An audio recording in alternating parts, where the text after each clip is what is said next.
Okay, so one thing we're going to talk about right now is the proper foot position on a kickoff.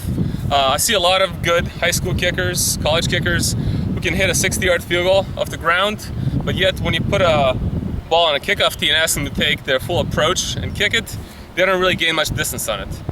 If you hit the ball correctly, you should be able to hit a kickoff about 10 yards farther than your field goals. So let's just say you're hitting field goals from 60 yards out, you're dropping the ball right over a goalpost, which means the ball is going about 65 yards. Your kickoffs should go about 75 yards if you hit it right. So one of the most common mistakes guys make is having the foot too open on contact. So what we want to do on a kickoff is, instead of hitting the ball with the field goal foot position, which is about 2 o'clock, some guys go as far as right here. On the kickoff, we want to work on turning the foot a little bit more over. So now we're going to hit the ball pretty high on our laces, which is actually good because the higher you make a contact on your foot, if you hit it right here in this lace area top, it means you're going to hit higher in the football, which is also great. It's going to drive the ball a lot deeper.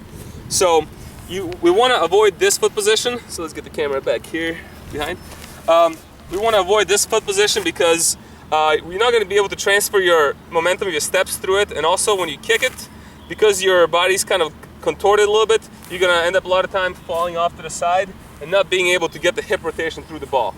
So having your foot turned over more this way, so now we're looking at your knee and pretty much the top of your foot pointing directly down the field, down the middle of the field. So this way, as we approach with our steps, we're taking our steps, we're striding. This foot contact is very much a natural continuation of a stride.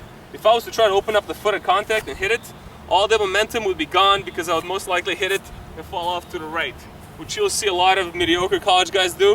If you watch NFL, top college guys, nobody falls off, no right-footed kicker falls off to the right after they kick the ball. There may be one or two exceptions, guys that are really genetically gifted, the guys that are smooth and consistent, they finish after they kick, foot is turned over, hitting the ball at top of the laces, boom, they're going to finish on balance, running down the middle of the field right here. Very nice and easy. Also, it's a lot better way to get more power and to be able to protect yourself from the injuries.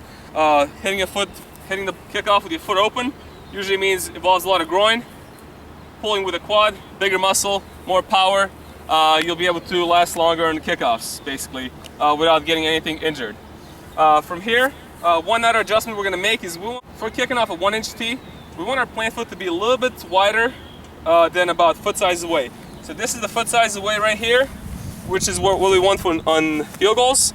For kickoffs, we're going to move it a little bit more over here. So usually about mid-foot across or toes is ideal. Some guys kick off as far as with the plant foot as deep as ankle across on the ball. That they usually have a really fast leg speed. This is pretty much most common depth, and we're a little bit wider than foot size away, just like that. So from here, you should feel pretty comfortable, keeping your body nice and tall and athletic, getting the foot turned over, toe pointed down about 1 o'clock. Just really visualize pulling with that quad muscle, point the toe down, and on contact, we want to make sure that the knee locks out and we swing nice and straight through. So if we dip our shoulder down and swing across our body with a swing, you're going to get a lot of squibs, a lot of kicks that go left and are low. 2 things, if you do it right every time, it's going to send the ball down the field, is if you swing straight through with your foot and you get the leg lock and contact, it's going to send the ball going down the field. And then regardless of your contact height and your posture, you're going to dictate how low or how high the actual kick is.